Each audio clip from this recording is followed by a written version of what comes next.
Now, let's join ace broadcaster Mamode Akuga as he takes us inside the Niger Delta. Hello and welcome to your weekly program about Nigeria's Niger Delta region. It's Inside the Niger Delta, the authentic voice of Nigeria's oil-rich region. I am Mamode Akuga. Since 1956, when oil was first discovered in Oloibiri in present-day Bayelsa state, multinational oil companies have been involved in the exploration and exploitation of crude oil in the Niger Delta till date. Their activities in the last 6 decades have left the Niger Delta environment ravaged by several oil spillages and non-stop gas flaring. To stem this tide, the Bayelsa state government is launching an international campaign with the theme Rise for Bayelsa.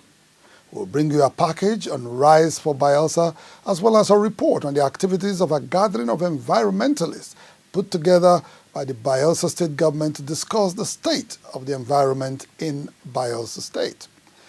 Still staying with Bayelsa, indigenous oil giant Belema Oil Producing Limited last week formally handed over 30 flats it built and donated to the Nigerian army in Yenagoa, the Bayelsa state capital, to facilitate the smooth operations of the Nigerian army in the Niger Delta.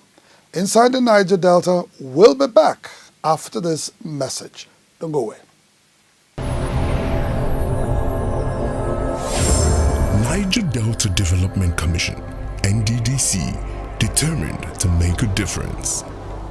Welcome back. It's Inside the Niger Delta, the authentic voice of Nigeria's oil-rich region. We begin from Bayelsa State, where the state government has taken steps to fight the environmental pollution in the state in order to safeguard the present and future generations.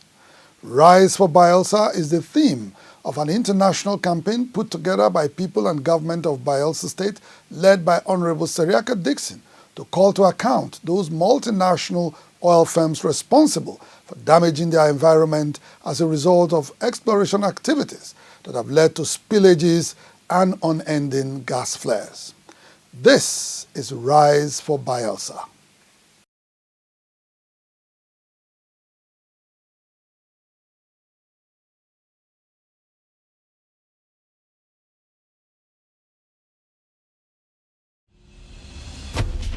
There are so many sickness. Children are dying. The farmers are suffering, the crops are not growing, the fishes are dying. You see the river, nothing wrong with the sea for shop again. Look at how our environment is degraded. We suffer too much. Very, very bad for us. Oil is not supposed to be on the surface. Oil is supposed to be inside the pipe. We've settled in this area for as long as I can imagine. We are traditionally farmers and fishermen. Our livelihood is sustained by the non-river, which is a distributary of the river Niger, part of the Niger Delta in Bayelsa State. I am the Bedenowe of Ekpetiama Kingdom. I'm addressed as His Royal Majesty King Bobaraye Dakolo. As a young boy, when you walk to the non-river, in less than 10 minutes, you will have a bucket of about 10, 15 liters filled with fish. This was like playtime snack for the children. But that was before the devastating effects of oil. As I tell you now, as I speak, if you go to the river now with your nets and you go at 7 p.m. and stay all night and come back at 9 a.m., you will hardly have 3 kg of fish. The result is oil pollution. We hardly have fish again. The fishes, everything are dying. The whole fish has gone. You can see we did not catch enough fish from the river today because of the oil that affects the area. We don't even have water to drink. We go to neighboring communities to beg for water. The farmland is similar because each time you have a spillage from anywhere, the water leaves the river and penetrates the swampy banks. The thin film of oil, of crude, permeates the wetlands and settles on top of our alluvial land.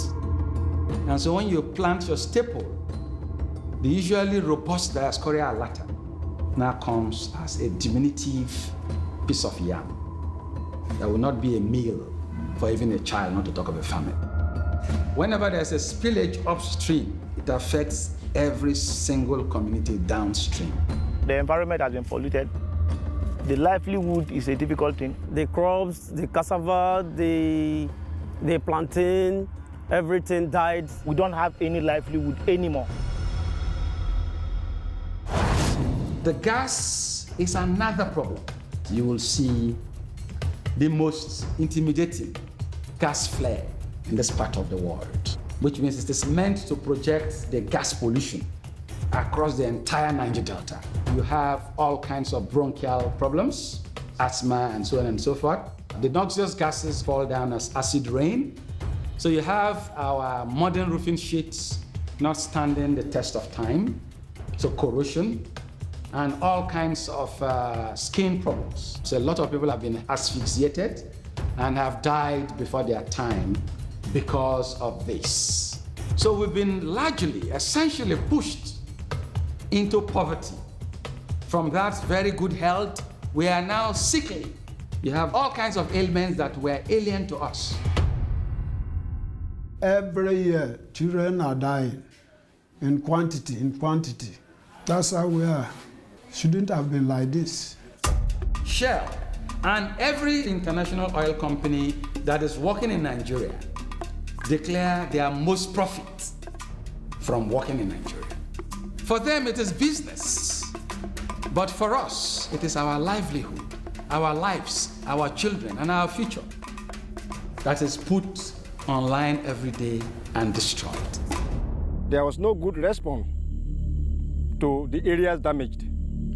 No proper cleanup, no assessment. There was no help, no attention, no proper attention, no good cleanup. And when you go into the swamp now, the swamps everywhere has been decayed. You see the water as if it's just a rust materials. The oil companies have not made any attempt at confining any spillage. And so this oil will keep coming out and polluting and polluting and polluting for days.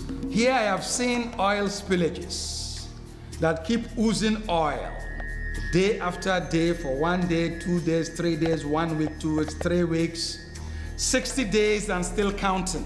It will not happen in Aberdeen that I know. Youth must carry gun, go do kidnapping job, go do this one. And then the government go say, why you go do kidnapping job? Why you go carry gun when you no be military person? But job no day to you to carry survive. That's only fast money. Today then they talk about politics.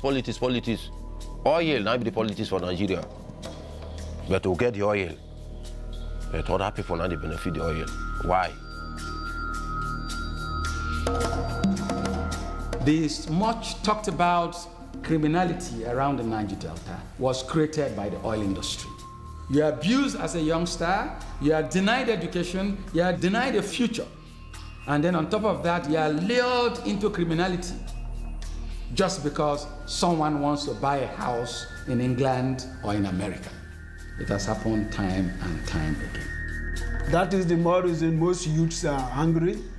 Then instead of them to go through the right channel, most of them go and use gun, this and that. You understand? Because they cannot withstand the pressure. How can somebody be intimidated, humiliated under that condition? If you are a youth yourself, how will you look at it? These are the reasons. The Middle East is a living example of a place where the oil has changed. If the IOCs and the federal government of Nigeria had apportioned a little percentage of these humongous billions of dollars, the Niger Delta would have been like a Dubai or a Qatar. Even if 1% were used per annum for the development of the Niger Delta, it would have been an El Dorado. We need jobs in this town for youth, for benefits. but we no get no nothing for this town. So share, they are not our brothers again. They don't do anything to benefit us.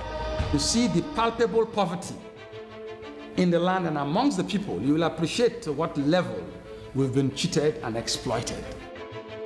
I believe that the world should compel the IOCs and the federal government of Nigeria to do justice to the Niger Delta people, to clean all the spillages of the Niger Delta people. They should wake up and live up to their responsibility, that the enjoyment they have is from blood, the blood of the Niger Delta people.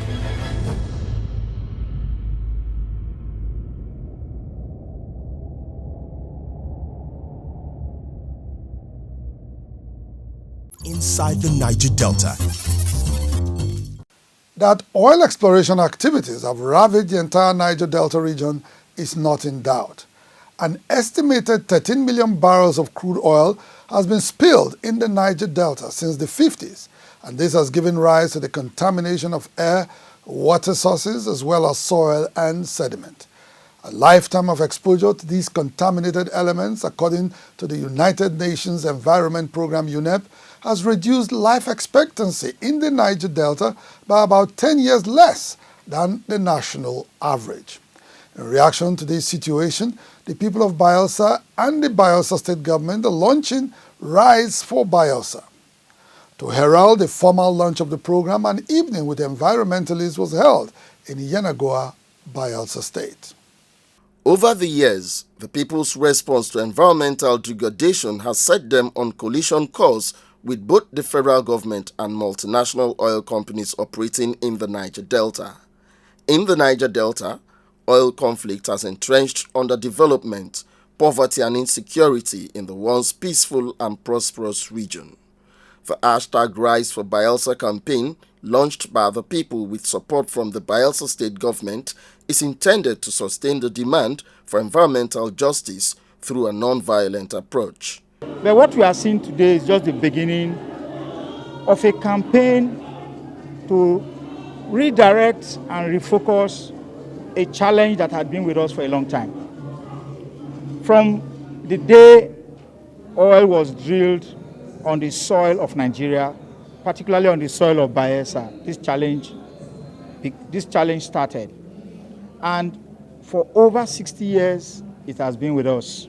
Whether it is gas flare, whether it is oil spill, whether it is gas leaks, they are all very, very toxic.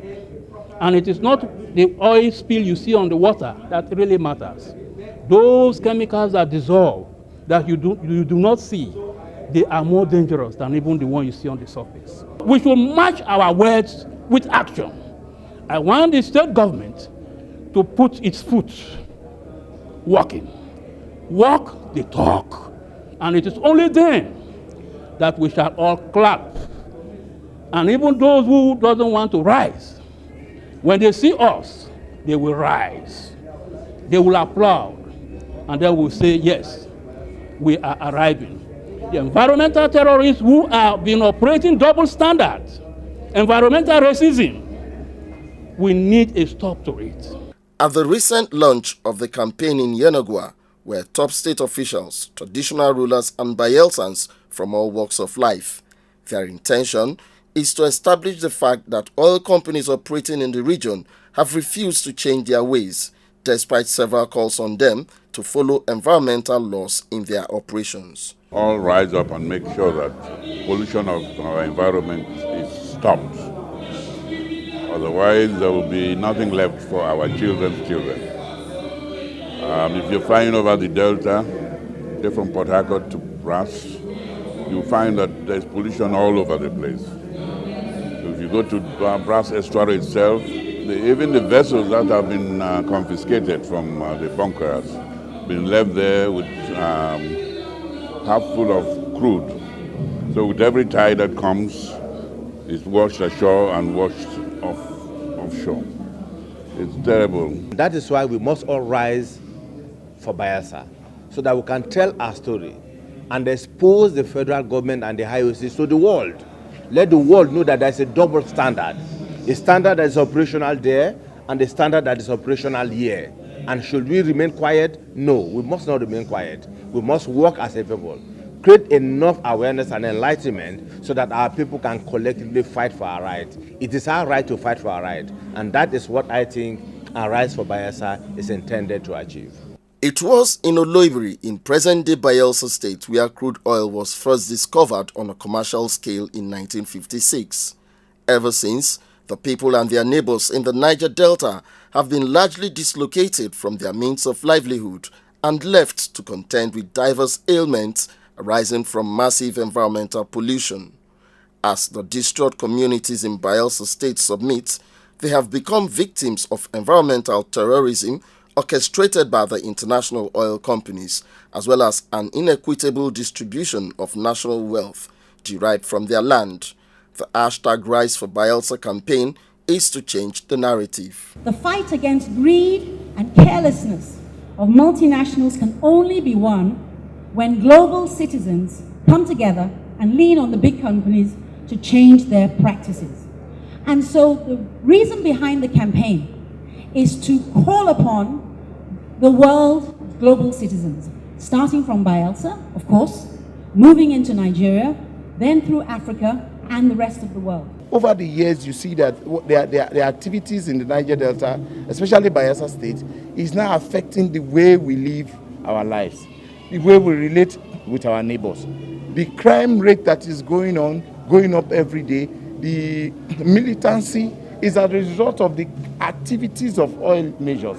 Apart from just abusing the environment, they are even abusing our emotional status as a result of not doing business rightly. Governor Henry Siriake Dixon, who has been at the forefront of the campaign for social justice in the Niger Delta, underscores the need for all parts of the region faced with similar challenges to unite and pursue their collective aspirations. There is strength in unity. It is when we all of us who are collective victims of this orchestrated terrorism against our people, that's when we can make a difference. So this is an effort to build the critical mass. Whether you are talking about Ogoni, whether you are talking about Oloibiri, whether you are talking about anywhere in Delta State or in River State, it's all the same thing.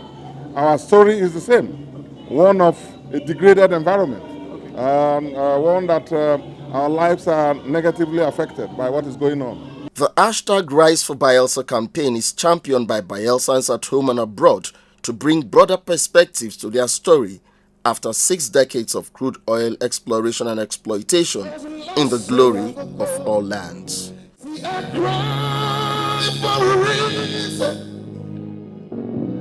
That only heaven knows, where did we go wrong? How can we go on? Only hope remains the answer. Inside the Niger Delta. Overcome that blackout. Enjoy 24 hours affordable electricity without noise pollution or daily purchase of petrol or diesel. Invest in alternative power from Exalted Eagles Nigeria Limited. We stock high-grade, long-lasting solar panels, modern hybrid inverters, and rugged long-life batteries. We also have for sale solar-powered water heaters and water pumping machines. We also stock for sale large quantities of solar-powered street lights, security lights, and lanterns, as well as powerful voltage regulators and auto gate openers. We guarantee our products with reliable after-sales service at our maintenance centers. We have offices all over the Niger Delta, including Lagos and Abuja. For contacts, call Kinsley on 0806 388 7516 or Nick on 090 87 000 335. Exalted Eagles Nigeria Limited, your source for alternative power. Still in Bayelsa State, indigenous oil giant Belema Oil Producing Limited last week handed over a 3-story building which it built and donated to the Nigerian army to ease accommodation problems for its men and officers. The building, which has 30 flats, is located at the 16th Brigade Headquarters, Camp Buratai, Yenagoa, Bayelsa State. The buildings of 30 flats at Kamburutai, headquarters of the 16th Brigade in Yenagoa, was constructed and donated to the Nigerian Army by indigenous oil giant Belema Oil Producing Limited. The apartments, equipped with modern facilities and ready for use, will cater for the housing needs of corporals and their subordinates in ranking. Immediately after the groundbreaking ceremony in March last year, we commenced the construction of several projects, beginning with the road network. That was followed by the construction of the 30-flat corporate below quarters to my far left, donated by Belema Oil Producing, while at the same time leveraging goodwill of stakeholders in the region to commence work on this integrated medical center right behind me. As always, since the establishment of this brigade, the Chief of Army Staff intervened severally to sustain the overall construction efforts through special grants. I want to offer special thanks to the governor, government and people of Bayelsa State for welcoming the Army in the way they have done. I also want to thank Belema Oil and other security stakeholders who have supported the brigade to achieve this feat. Deputy Governor of Bayelsa, Rear Admiral John Jonah, retired, observed that the block of flats provided by Belema Oil Producing Limited would enhance the quality of life of the soldiers and their families. I must commend the Chief of Army Staff initiative in not only operationalizing the division, which we have been looking for a very long time, and commencing, initiating, and providing for the construction of the facilities that we have just commissioned. One of the greatest challenges we have is accommodation. Accommodation for our men when they go out, accommodation for the families. Speaking on the sideline of the commissioning ceremony, some beneficiaries commended Belema Oil Producing Limited for its kind gesture. I want to sincerely appreciate the Chief of Army Staff, the Brigade Commander, and particularly Belema Oil for their effort in making sure the accommodation we have been suffering from. At least today we have a befitting accommodation we can call our own. We thank Belema Oil. We really appreciate it. And you can see from the structure you've seen now how far the number of persons this building will take. And that will go a long way in ameliorating the crisis in accommodation area. In addition to the donation of 30 blocks of flats to the Nigerian Army, Belema Oil Producing Limited recently awarded scholarships to children of the nation's fallen heroes. Inside the Niger Delta.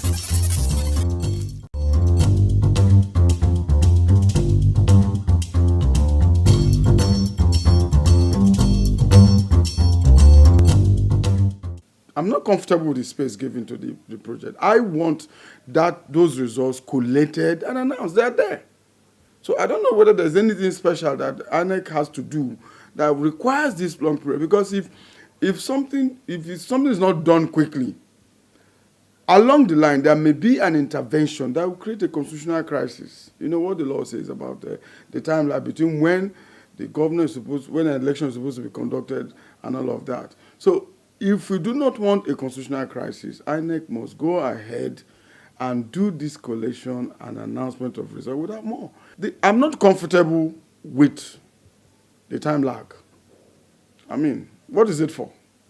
It just shows me, that's what I think, and I'm entitled to it, that there's something along the line that, there's a script that is being written that somebody might interject and then create a problem in the process. And the final analysis, Rivers people will be the losers. People think, I think also, that there could be a lot of things that more than meets the eyes. Let me put it that way. I think that INEC could be up to something. I pray that the whole things will not turn around negative again like it has happened in other states. Because many of us are aware of the winner. We are aware, we know what happened.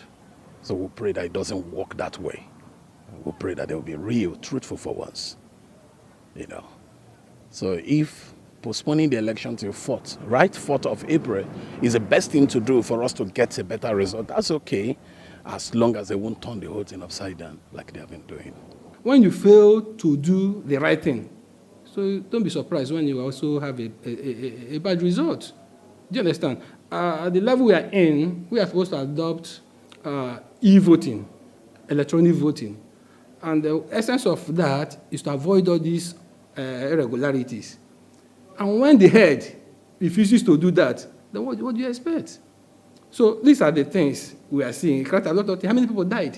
How many things? All that happened. Election that supposed to be just one day. It's taking us so long. That is to tell you that we're still in the dark age. Until we do the right thing, you don't expect to have a good result. Inside the Niger Delta. Well, that's our package on Inside the Niger Delta for today. The program will return next week. Same time, same station. You can follow us or catch up on our past episodes through our social media handles showing on your screen right now.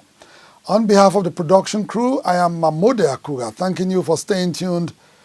Bye for now.